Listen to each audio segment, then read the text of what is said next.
Let's talk about difficulty. My regular viewers will have noticed that I'm not the best player of games out there. Despite this, I quite like difficult games as long as they aren't too Twitch-based. To go for a totally non-Twitch-based example, I love roguelike games and I'm quite a fan of Dwarf Fortress. Obviously, the difficulty of a game is very subjective, being dependent on everything from personal preference and ability to the system that you're playing on. So with that out of the way, let me begin. I recently bought a PS3 and have been playing Dark Souls. Dark Souls is a difficult game, but at the same time it has so far, I'm up to the Duke's Archives, avoided the sort of cheap shots which often frustrate. There's some inadvertent difficulty in an earlier section, Blight Town, as your character can get caught on scenery and looking the wrong way will cause a frame rate drop. But that's a limitation of the hardware and engine rather than by design. Overall, Dark Souls is a game where you succeed by learning the level and monster patterns. It rewards cautious exploration over gung-ho enthusiasm. Most crucially, when you fail, you tend to know why you fail and can thus avoid that fate the next time. For me, Dark Souls is an example of the good type of difficulty. Now, let's talk about bad difficulty. Bad difficulty is when you fail and have no idea why. You did everything right and the game just stomps on you anyway. It's when a game changes the way a level works after you've spent the entire game honing one set of skills only to find them devalued in the end game. It's when the game hides information so that you can't make an informed choice about character abilities. I'm not saying all characters have to be equal, but that you should know if you're going to be making a suboptimal choice. Bad difficulty is when the controls work against you. We're back to Alpha Protocol's minigames here.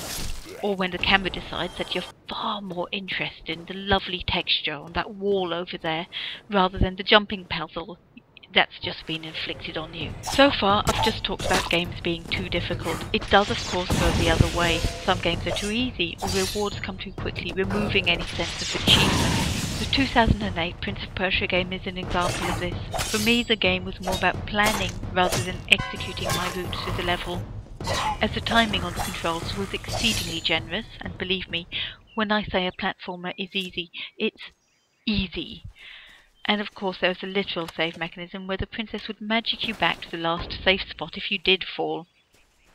I asked on the net about games that people found too easy. Amongst titles listed was Kingdoms of Amalur. The charge levelled at it was meaningless complexity. It has a detailed combat system which can apparently be totally ignored. This is a waste of the player's time, as they'll spend time attempting to master a system that doesn't matter, and it's certainly a waste of the developer's time, if the players can win every fight by hitting one button or combo. All you've really done is make a prettier version of Progress Quest. MMOs are in a strange place difficulty-wise. They have to be challenging enough to keep you interested, but not so challenging that you get frustrated and cancel your subscription. That's not to say that all MMOs have an identical difficulty curve. For instance, City of Heroes is significantly easier than Guild Wars 1, and Ultima Online's difficulty mainly depended on what the build you went for. So, what hits the Mad Cat's difficulty hotspot? A game should teach you the skills you need to beat it, and its mechanics shouldn't be obfuscated to the point where you are unable to make meaningful decisions about how to proceed.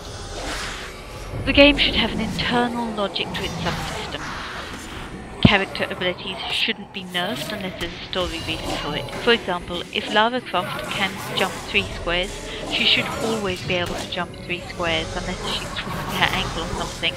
If Dante has the ability to turn into a demon and fly, he shouldn't lose the ability to fly over a small gate just because you want a timed door puzzle there. There should be options to help a weaker player through the game without them having to resort to cheating. The ability in Dark Souls to summon other players to help you is a good example, whereas having to download a training problem to do one jump in Devil May Cry 4 is a bad one. I'm all for there being special items, or things like the good ending only being available to people who are generally good at the game, but an average player should be able to see all the areas in the game and get an ending cutscene. And finally, games shouldn't use mechanics from other styles of games in mission-critical sections unless the game is upfront about it. For example, I don't appreciate surprise racing sections in my otherwise traditional RPG. Thank you.